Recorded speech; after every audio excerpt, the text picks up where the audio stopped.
Hi, maganda araw ulit sa inyong lahat. Welcome ulit kayo dito sa channel ko. Magbibigay ulit ako ng poultry farming tips para dun sa mga bago na gustong mag-alaga ng Rhode Island Red. Para dun sa mga bagong farmer na gustong mag-alaga ng Rhode Island Red, kailangan malaman mo muna ang katangian ng RIR para alam mo kung ito ba talaga ang gusto mong alagaan o hindi. Ang Rhode Island Red ay napakagandang alagaan kasi, di ba lagi kong sinasabi, friendly sila. Pero higit sa lahat, magaling silang umitlog. Nakakaitlog sila ng 200 to 300 eggs per annum or kada taon. At sila ay matitibay. Kahit na hindi masyadong maganda ang panahon, nakatindig sila na masigla at malusog.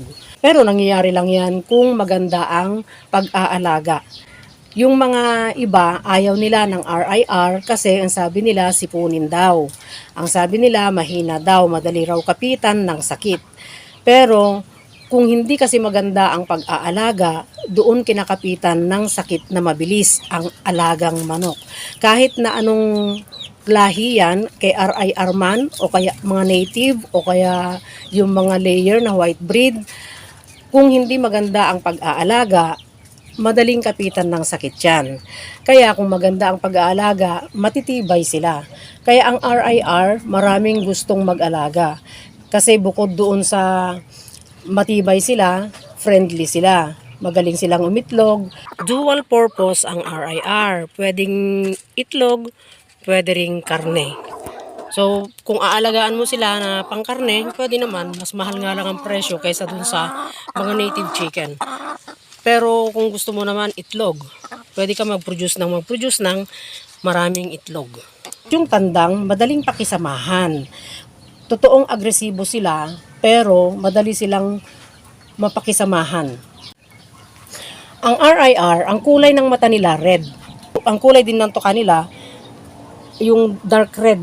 Hindi ko alam kung anong tawag doon, pero dark red kung titingnan mo. Ang wattle nila, ang comb nila, ang earlobe nila, pula. Ang balahibo nila, pula. Tapos, yung lalo na itong tandang, makikita mo, kung masisinagan siya ng araw, medyo may green yung balahibo niya. Lalo na dun sa dulo ng ano niya, lalo na dyan sa dulo ng buntot niya. Nag-green pagka nasisinagan ng araw. Yun ang RIR. At ang katawan nila ay medium to large built. Ibig sabihin, bulky sila. Hindi kagaya ng mga native chicken na may mga maliliit. Ang RIR, malalaki ang katawan nila. Gaya ng mga yan. Kaya ang pagkain nila ay umaabot hanggang 120 to 130 grams per head per day. Pero yung iba, nagbibigay sila ng 100 to 120 grams lang.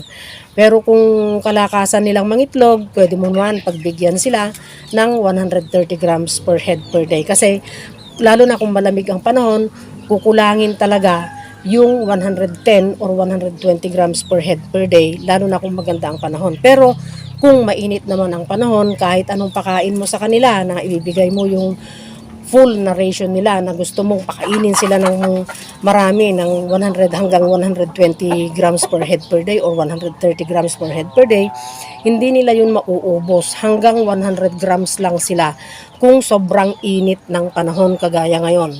Ang eggshell color ay brown at ang itlog nila ay malalaki. Pero kung bago-bago pa lang silang nangingitlog, kagaya ng mga ito, nag-uumpisa sila sa maliliit na itlog. Pero habang papatanda sila, lumalaki ang size ng kanilang itlog. So kagaya din sila ng mga white breed na ganun din. Pagka-uumpisa pa lang ng mga itlog ng mga white breed, nag-uumpisa yan sa mga maliliit na size ng itlog.